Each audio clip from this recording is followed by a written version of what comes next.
Welcome to Luca and Miguel. Enjoy the video. You start by preparing the environment. Export favorites and ensure Windows is updated so restorations apply cleanly. Once done, close all Edge windows and switch to an administrator account if prompted.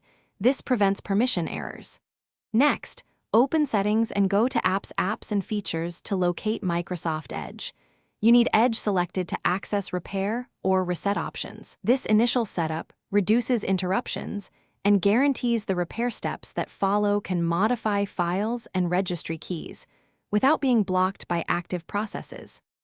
You should try repair first because it fixes corrupted files without erasing your profiles. Click Microsoft Edge, choose Modify/Advanced Options, then Repair and wait. Edge will attempt to replace damaged components.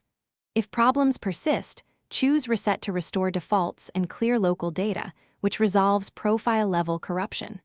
For a complete reinstall, download the official Edge installer and run it as administrator. Make sure to uninstall the current version or use the installer's repair path. These steps escalate from least to most disruptive intentionally. After repair or reinstall, sign back into your Microsoft account so Sync restores favorites, passwords, and extensions. Then verify privacy and extension settings, re-enabling only what you trust. This prevents repeating the original issue.